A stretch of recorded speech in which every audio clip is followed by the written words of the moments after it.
Hello les amis, donc aujourd'hui on va parler de la preuve scientifique, de cette fameuse preuve qui justifie les choses. À chaque fois c'est vraiment un sujet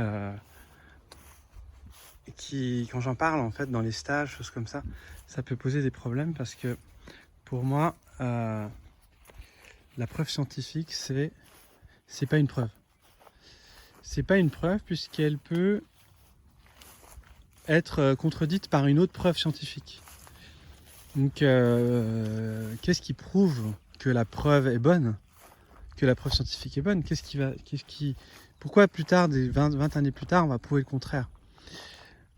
Qu'est-ce qui pourrait vraiment être supérieur à cette preuve scientifique?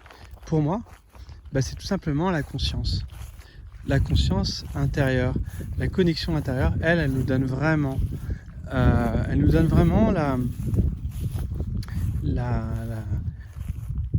une certaine vérité qui nous parle. Une certaine vérité qui nous parle. Et cette vérité, en fait, elle peut venir que de nous. Elle vient pas de l'extérieur. Vous voyez, par exemple, si je vous dis, voilà, c'est prouvé scientifiquement, puis il y en a un autre qui va me ramener un dossier, ouais, mais regarde, moi j'ai une autre preuve qui dit le contraire. Alors qu'est-ce qu'on doit croire? Puis la télé, elle dit un truc, et mon voisin, il dit un autre truc. En général, on a tendance à croire les scientifiques, la thèse officielle, sauf que c'est pas une preuve. C'est juste, on officialise. C'est officialisé, c'est pas une preuve. Donc, il y a une part de vérité de toute façon dans toutes les preuves, mais il y a aussi une part de mensonge. Et donc, le meilleur moyen de pas se faire berner, c'est de se connecter à l'intérieur.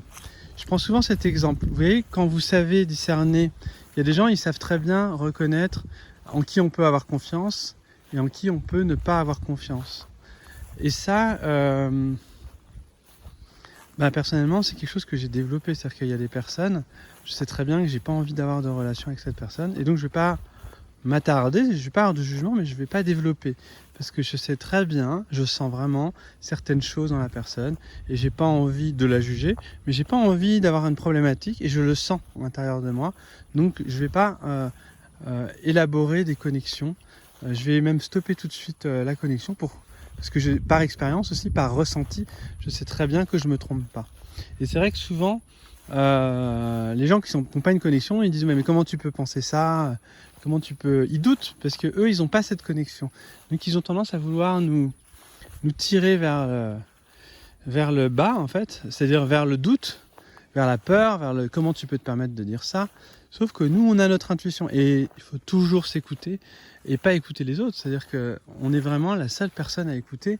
La science pourrait dire le contraire sur certaines choses. Et notre ressenti, il est bien plus important que ce qu'on nous dit à l'extérieur.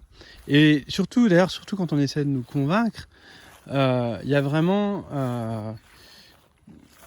c'est là où je me méfie. C'est-à-dire, c'est là où on se méfie quand on essaie de nous convaincre.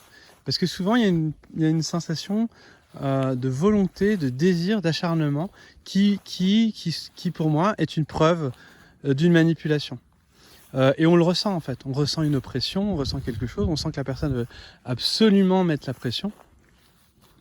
Et en fait, du coup, on se sent obligé, et l'obligation, ça contraire à mes valeurs de la liberté, à mes valeurs de respect, et ça m'empêche en fait, moi ça me fait tout de suite alerte rouge, je me méfie. Donc, ça ne veut pas dire que c'est faux, hein, mais mon ressenti, pour moi, il est bien plus important que le ressenti extérieur. Parce que le seul responsable dans tout ça, c'est nous. Donc, personne ne peut nous donner, nous obliger à faire quelque chose qu'on n'a pas envie de faire. Donc, quand on voit des gens dans une assemblée, quand il y a un menteur, en fait, vous allez pouvoir le détecter si vous êtes bien connecté. Vous n'allez rien voir si vous n'êtes pas connecté. Et il y a beaucoup de gens qui voient rien parce que justement ils ont pas établi cette connexion intérieure.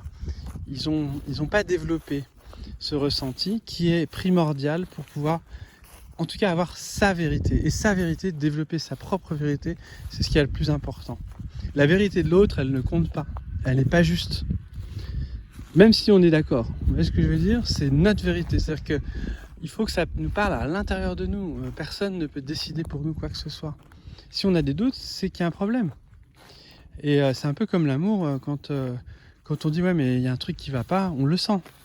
Puis finalement on se rend compte que ben voilà, on se rend compte que ben oui en fait, et finalement on se rend compte que ça peut fonctionner différemment et qu'il peut y avoir aussi beaucoup plus de connexion avec d'autres relations, et puis finalement on s'était pas trompé, puis que notre intuition était bonne. Alors qu'à partir du moment où on doute, c'est qu'il y a un problème. Je veux dire, moi à partir du moment où je doute de quelque chose, je me dis bah merde, ça va pas.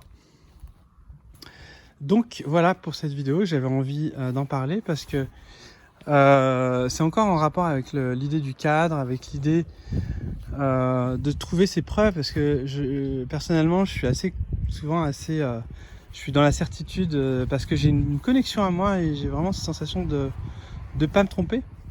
Donc ça peut être un peu agaçant pour les gens parce qu'ils se disent ouais mais comment il peut se permettre de dire ça.